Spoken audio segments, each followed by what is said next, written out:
तो बच्चों आज का जो अपना टॉपिक है वो breathing and exchange of gases human physiology का। वैसे तो पुरानी एनसीईआरटी के हिसाब से दूसरा चैप्टर, लेकिन नई वाली एनसीईआरटी के हिसाब से पहला चैप्टर। समझ रहे हो? क्योंकि डाइजेशन रिमूव हो चुका है तो हम लोग स्टार्ट कहां से करने वाले हैं? Breathing and exchange of gases से। ठीक है, ओके। अब चैप्टर की शुरुआत करते हैं और एकदम बढ़िया सा इंट्रोडक्टरी पार्ट पहले लेकर चलेंगे बेटा। इसको अच्छे से समझना है आज, है ना। हम करने क्या वाले हैं इस चैप्टर के अंदर, हमें सीखना क्या है, क्या क्या जानना है।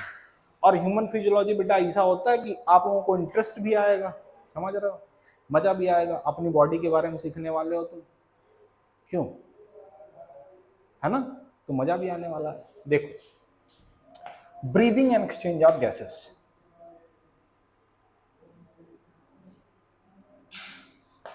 and exchange of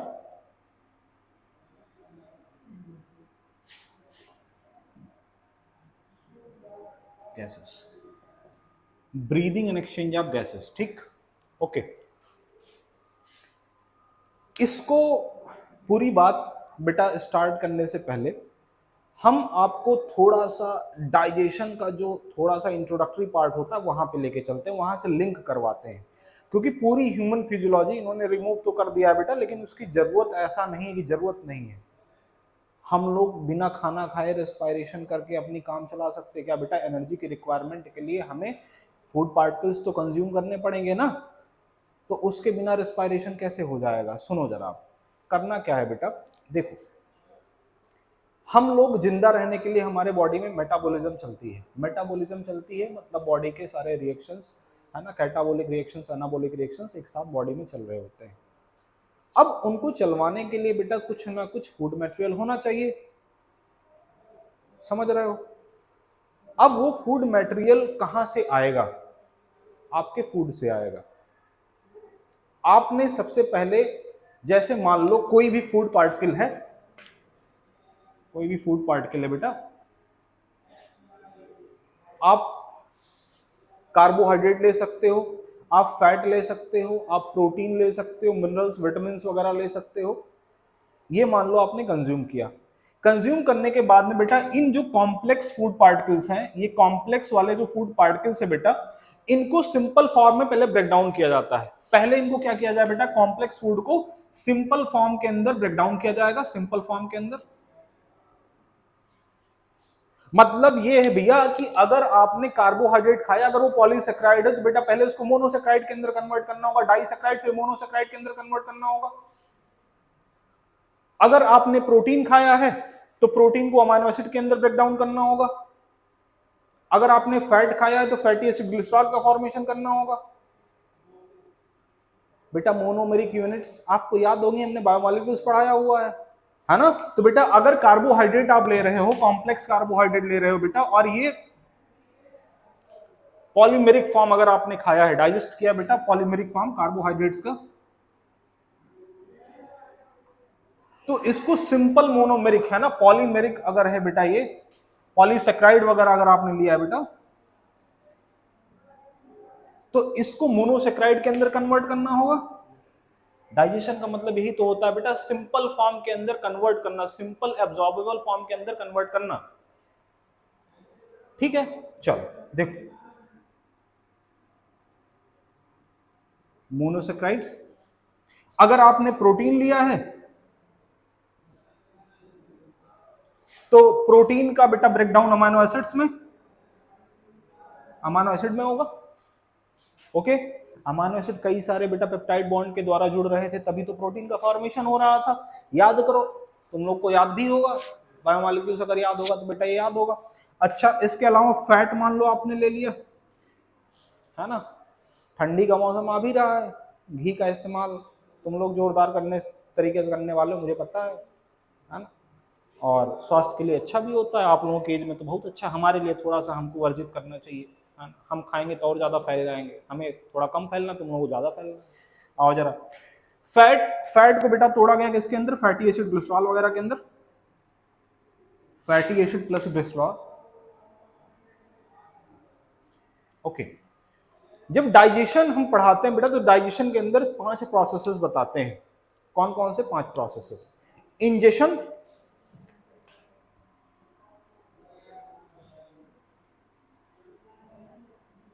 इंजेक्शन के बाद में हम आपसे डाइजेशन की बात करते हैं,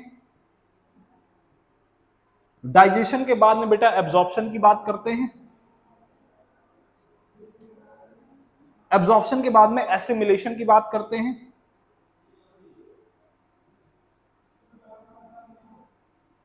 एसिमिलेशन के बाद में इजेशन की बात करते हैं, इजेशन की बात करते हैं।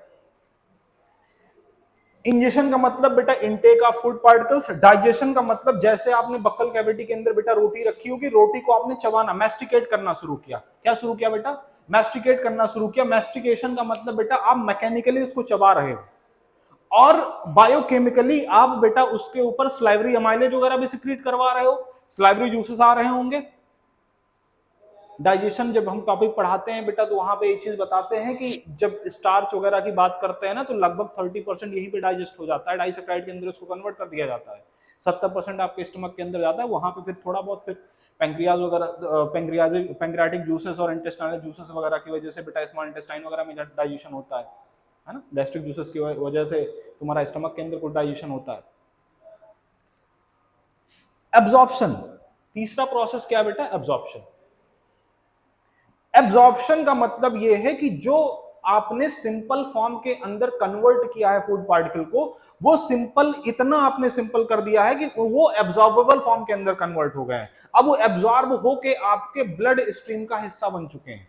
किसका हिस्सा बन चुके हैं? एब्जॉर्प्शन का मतलब क्या बेटा? वो एब्जॉर्ब होके कहां चले गए? आपके ब्लड के अंदर चले गए, ब्लड में ये मिल गए पूरा।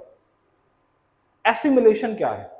एसिमिलेशन का मतलब ये है कि ये जो फूड पार्टिकल्स आपने चबा चबा के बेटा डाइजेस्ट करवा करवा के एब्जॉर्ब करवाए थे, वो एब्जॉर्ब फूड पार्टिकल आपके ब्लड से सेल के प्रोटोप्लाज्म के अंदर चले गए हैं। कहां चले गए हैं बेटा?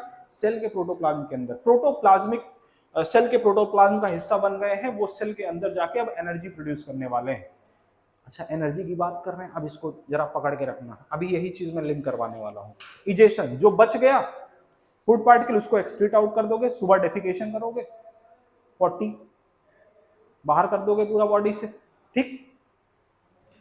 अब ये जो एसिमिलेशन टर्म हमने बेटा बोला है, करना क्या है? अब ये जो simple form of food particles है ना, जो मोनोसेक्राइड, फैटी एसिड और ये अमाइनो एसिड वगैरह की हम बात कर रहे हैं, आप कह रहे हो एनर्जी लेते हैं हम इनसे हमारे बॉडी को कैसे मिलती है एनर्जी? सवाल ये है, उस सवाल का जवाब बेटा हमें रेस्पायरेशन के द्वारा दिया जाता है। लेकिन रेस्पायरेशन करवाने के लिए आपको क्या डायरेक्टली बेटा सेल के अंदर ऑक्सीजन मिल गया, आपने इनहेल किया, डायरेक्ट सेल के अंदर ऑक्सीजन चला गया? नहीं बेटा, वो रेस्पायरेशन एकदम आखिरी, आप कह सकते हो रेस्पायरेशन एक बहुत ही बड़ा सा टॉपिक है। उस टॉपिक के अंदर हम बहुत छोटे से टॉपिक की बात करने वाले हैं इस चैप्टर के अंदर। नहीं समझे? मुझे लग रहा है एक बार मुझे फिर से बताना चाहिए। देखो, हम ये कह रहे हैं ये जो सिंपल फॉर्म के अंदर बेटा फूड पार्टिकल्स को आपने कन्वर्ट किया, अब इनसे आपको एनर्जी निकालनी है। क्या निकालनी है बेटा? इनसे आपको एनर्जी का फॉर्मेशन करवाना है, एनर्जी फॉर्म करनी है। मतलब किसका फॉर्मेशन करना है बेटा? एटीपी का फॉर्मेशन करवाना है। किसका फॉर्मेशन? एटीपी का फॉर्मेशन करवाना है। एटीपी के फॉर्मेशन के लिए बेटा आपको इनको ब्रेक डाउन करना होगा और ज्यादा अच्छे तरीके से। ये जो सिंपल फॉर्म आप बेटा आपने जो एकदम सिंपल फॉर्म के अंदर इनको कन्वर्ट किया, इनको फर्दर ब्रेक डाउन करना होगा, इनको भी कैटाबोलाइज करवाना होगा। समझ रहे हो? इनको भी कैसे कैटाबोलाइज करवाओगे? अब यहां पे जब इनके कैटाबोलिज्म की बात करते हैं, सेल के जो प्रोटोप्लाज्म का हिस्सा बन चुके हैं, वहां पे जब हम कैटाबोलिज्म की बात करते हैं, सेल के अंदर जो कैटाबोलिज्म की बात करते हैं, तो वहां पे बेटा सबसे ज्यादा जो इंपॉर्टेंट मॉलिक्यूल जो कि रिक्वायर्ड है आपके ब्रेकडाउन के लिए, ऑक्सीजन। ऑक्सीजन लगेगा और CO2 आप बेटा साथ में बाई प्रोडक्ट के रूप में रिलीज आउट करोगे। समझ रहे हो? ये जो मेटाबॉलिज्म मैंने बताया बेटा, ये जहां पे आप ऑक्सीजन ले रहे हो और CO2 प्रोड्यूस कर रहे हो इन द सेल मेटाबॉलिज्म के दौरान, इसको आप बेटा सेलुलर रेस्पायरेशन बोलते हो। क्या बोलते हो?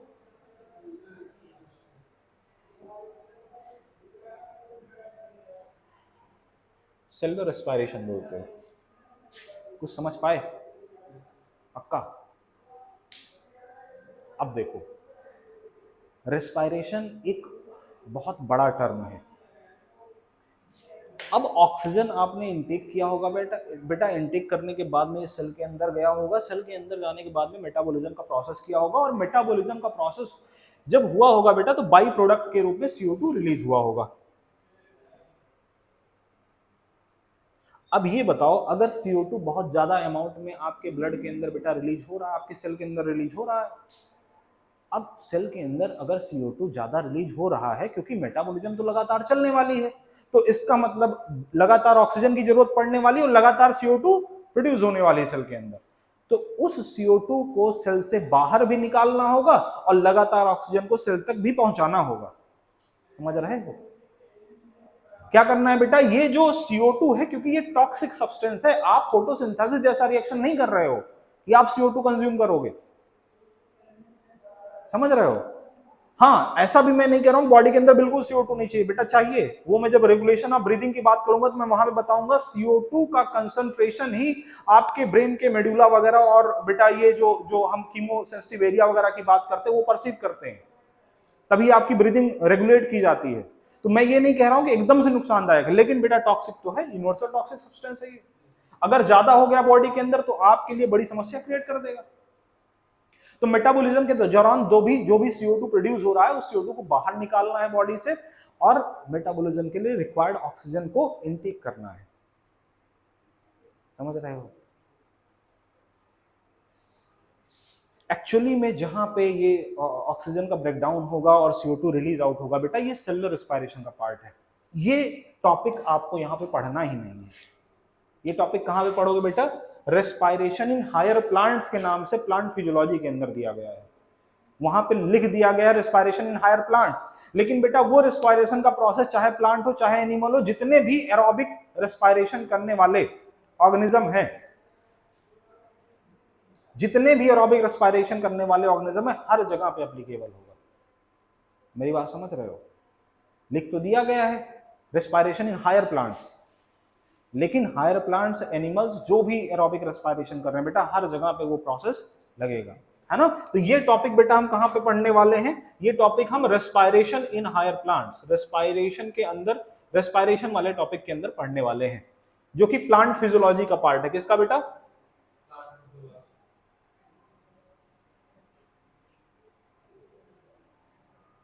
इस चैप्टर के अंदर हम क्या पढ़ने वाले हैं? इस चैप्टर के अंदर बेटा हम breathing and exchange of gases को पढ़ने वाले हैं।